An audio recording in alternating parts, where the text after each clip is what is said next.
Muito bem, já estamos de volta. Você acompanha pela TV Unifev o programa Empreender Tecnologias. E hoje nós estamos recebendo aqui nos estúdios do Labim, Laboratório de Comunicação, o professor Luciano Passoni. Ele que é bacharel em Administração e Ciências Contábeis, fez pós-graduação em Marketing Empresarial e RH pela FGV e também cursou o MBA em Gestão Ambiental aqui na Unifev. Foi professor durante 19 anos na casa, passou pela pasta de Planejamento, Habitação, Meio Ambiente da gestão Carlos Eduardo Pignatari, Carlos Eduardo Pignatari, e depois seguiu para Rio Preto, onde atuou como superintendente do Serviço Municipal de Água e Esgoto de São José do Rio Preto, SEMAI. E é proprietário da Passoni Assessoria e Gestão em Saneamento. Daqui a pouquinho a gente vai falar sobre isso também. Mas como é que foi essa transição lá para São José do Rio Preto, para o SEMAI?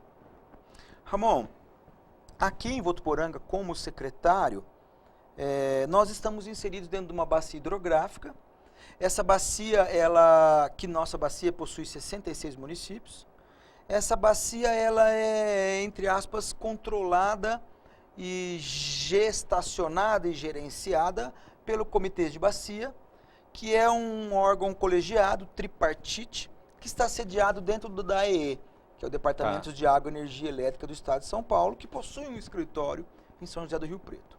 De modo que o município, ele, estando dentro da bacia, não só Votuporanga, como todos os outros, ele está habilitado a participar das reuniões, que são quinzenais, dentro do comitê, e nele se inserir e passar a fazer parte daquilo que se discute como desenvolvimento na bacia, os PDCs, que são os planos de duração continuada, e se habilitar, inclusive, a solicitar recursos dentro desse comitê de bacia, onde ele recebe dinheiro oriundo de royalties das usinas hidrelétricas, que são passados pelo Estado, o Estado os repassa para esses comitês repassam esses recursos para os municípios para que eles institucionalizem, implementem obras que visam a manutenção da bacia, né? Recurso para desenvolvimento de projetos. Pois bem, tendo a condição de participar desse comitê, já no início do governo, o Carlão pediu para que eu passasse a participar dessas reuniões, que Sim. ali era um órgão importante para que nós soubéssemos quais seriam os rumos da bacia e ali nos inseríssemos. De modo que eu passei a participar com frequência dessas reuniões, passei a atuar dentro delas, tanto que com 1 ano e meio de participação eu já ocupava a cadeira de coordenador de uma das cadeiras, são divididos em quatro áreas, né? Sim. Eu ocupava a cadeira de coordenador da área de planejamento e recursos hídricos e fui coordenando essa subgrupo, vamos chamar assim, até o término da gestão Carlão.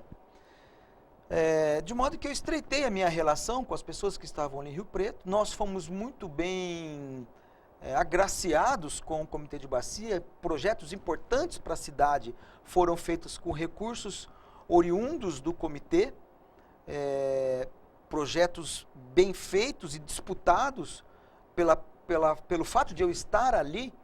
Não nos trouxe nenhum benefício, né? A gente era contemplado pela qualidade dos nossos projetos, não porque eu fazia parte de uma cadeira, claro. Isso é importante destacar. Então, importantes projetos foram desenvolvidos no município. O primeiro estudo de macro e microdrenagem que Votuporanga fez foi com recursos a fundo perdido disponibilizados pelo Comitê de Bacia. Obras foram feitas. E assim nós permeamos nesses 8 anos da gestão dentro desse comitê, com uma atuação sempre importante, sempre ali com dedicação, com projetos importantes, discutindo os problemas de saneamento da bacia. Quando do término do governo Carlão e início do governo do Júnior Marão, apesar de ser uma sucessão, já era claro para mim que eu não mais ficaria ali, eu precisaria alçar outros voos, né? Sim, sim. Eu estava num processo de decisão se eu ia de fato para o meu mestrado, porque já era docente na casa desde 97, e que rumos eu ia tomar. Então eu saí da gestão, a gestão se encerrou, né? E eu fiquei na minha casa. Agora vou continuar minha vida de professor, né? Vou investir mais nela e vou trilhar outros caminhos, né? Aprendi muito. De modo que o diretor executivo da EE, o Antônio Ranzani, ele foi convidado pelo Valdomiro Lopes a ser o superintendente do SEMAI. Logo no mês de fevereiro, do início daquele governo, que foi em 2009, ele soube que eu não mais trabalhava na Prefeitura de Votuporanga e me convidou para que eu fosse trabalhar com ele em Rio Preto, ocupando dentro do SEMAI uma gerência de planejamento. Planejamento, sim, projetos e obras. Eu aceitei o convite, fui para Rio Preto.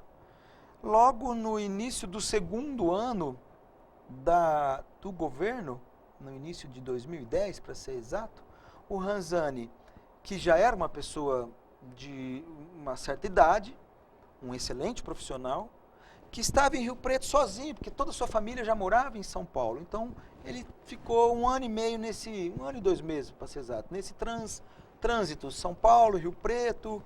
Chegou um momento ele já não aguentava mais, queria ir para a vida de aposentado, que era o direito dele, e estar mais próximo da sua família que estava em São Paulo, de modo que ele entregou a cadeira. Então eu fui convidado pelo prefeito Valdomiro para assumir a superintendência do SAI, do SEMAI, né? A gente chama SAI porque é Serviço de Água e Esgoto. Então o prefeito me convidou para assumir a cadeira do SAI e eu aceitei. E nela fiquei até agora o meio deste ano, para ser exato, agosto deste ano, quando eu pedi o meu desligamento. E quais foram os projetos, quais foram as experiências que você adquiriu à frente do SEMAI? Primeiro, a experiência de ser um executivo no setor público de um orçamento, de um órgão grande. Então, para você ter uma ideia, do ponto de vista de orçamento, a segunda maior cidade do interior do estado de São Paulo, de Araraquara para baixo, de Rio Claro, para ser mais exato, a primeira é São José do Rio Preto. A segunda é o SEMAI. Depois vem Catanduva, Votuporanga, Olímpia, Barretos e aí por diante. Então, de modo que a segunda maior cidade, do ponto de vista de orçamento, de número de clientes, de estrutura, volume de funcionários, obras, é o SEMAI. Então foi uma experiência muito grande presidir um órgão desse porte, um órgão hoje que tem um orçamento de 400 milhões, é um orçamento considerável. Então, fora essa experiência de presidir esse órgão, ter um volume muito grande de clientes, Rio Preto tem 450 mil habitantes, são todos clientes do SEMAI, e operar o maior sistema de abastecimento, que tem o maior mix de abastecimento que existe na federação hoje é São José do Rio Preto. São José do Rio Preto é abastecido com uma ETA, 8 poços no Guarani e 280 poços no aquífero Bauru. Integrar esses ativos, mais 122 sistemas de distribuição, de armazenamento e distribuição. Então, de modo que integrar isso e operar isso tem uma complexidade muito grande. E quando o governo se iniciou, o SEMAI ele tinha, durante os últimos 5 anos, focado suas energias na construção da ETE. E a parte de abastecimento estava totalmente abandonada. Então nós precisamos retomar isso e implementar um novo modelo de abastecimento, com integração dos sistemas, caminhando para automação. Então foi um desafio astronômico, assim, para mim. Sim. Né? Então, os grandes desafios foram ser o executivo deste órgão, precisava de modernidade, precisava de uma nova cara, né? Sim. E trabalhar a empresa pública com dinâmica de empresa privada, com eficiência. Claro. E nós conseguimos. Tanto que no ano de 2012 fomos premiados, que foi existe um periódico do setor de saneamento, né, respeitadíssimo, que é a revista Saneamento, uma revista aí de 27 anos de mercado, né? É ela que é o balizador das relações do saneamento dentro da federação. Nós somos premiados por um prêmio que é promovido por ela, que tem algo em torno de 18 anos, como a melhor empresa de saneamento na modalidade de autarquia naquele ano. Bacana. Então, isso trouxe para nós um reconhecimento e um fôlego, para que, né, de mãos dadas, eu e toda a equipe que me assessorava e toda a estrutura do órgão, fôssemos com mais afinco nos projetos que tínhamos em mente. Bacana.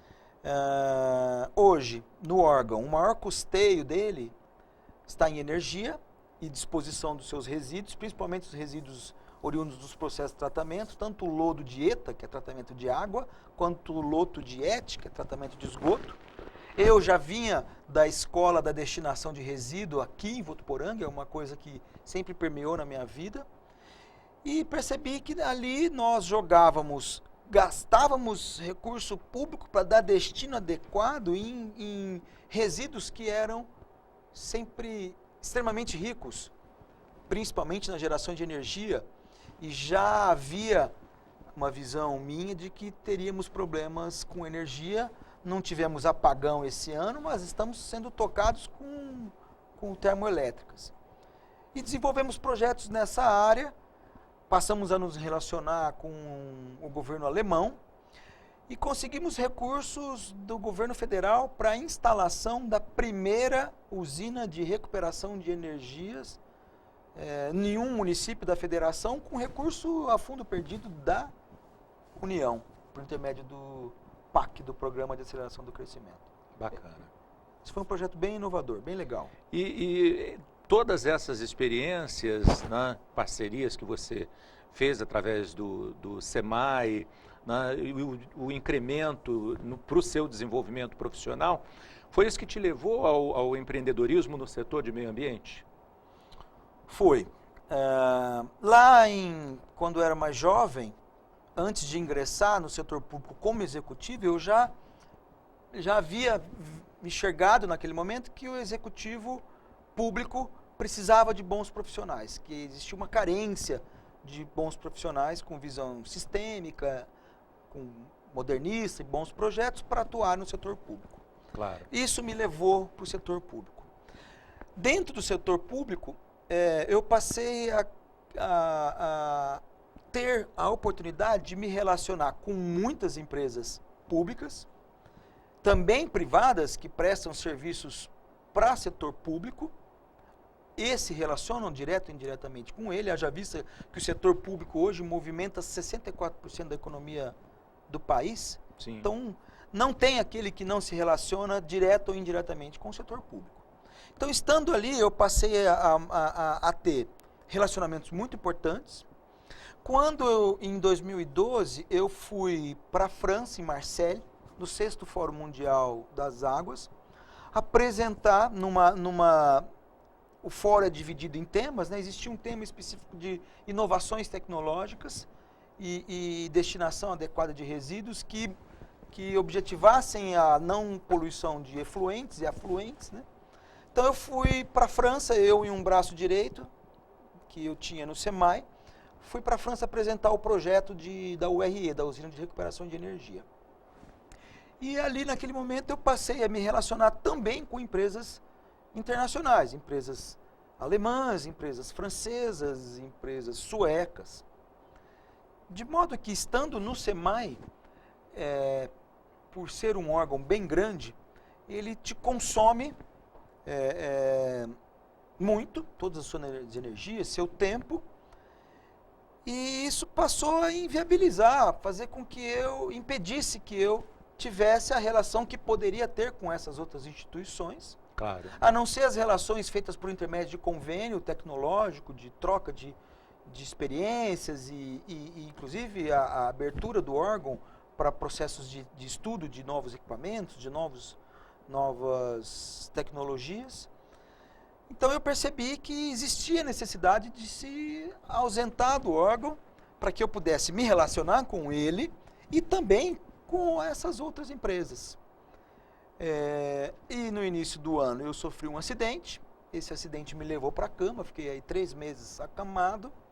Nesses 3 meses primeiro eu aprendi, tive que aprender a conviver de novo com a minha família, porque eu saía segunda-feira de manhã e voltava sexta-feira à noite. Meus filhos, quando nasceram, eu já estava em Rio Preto. Uhum. Então, depois que eu fiquei esses 3 meses em casa, eu passei a conviver com os meus filhos e sabia que era importante, mas vi que eu estava muito ausente. Uhum. Também foi um combustível para dizer, olha, pera, desacelera um pouco, passe a se relacionar com o mercado de uma outra forma, e não só com aquela relação que você possui, abra seu leque de relações.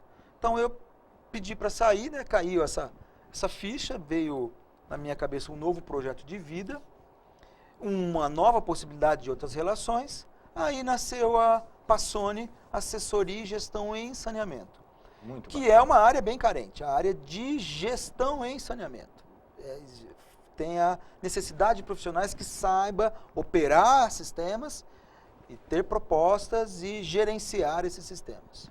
Muito bacana. Luciano, o nosso tempo, infelizmente, está acabando, a conversa está ótima. E eu gostaria já de tomar a liberdade de te convidar para um segundo programa nos próximos dias, né, onde a gente pudesse falar desse empreendedorismo, né, as frentes que a gente já comentou um pouco na geração de energia, recuperação de resíduos, tratamento de água, enfim, coisas que a sua empresa agora pode, serviços que ela pode prestar, né, e que naturalmente vai ser extremamente importante para o telespectador conhecer o empreendedorismo nessa área, né, porque afinal de contas o próprio nome do programa é Empreender Tecnologias.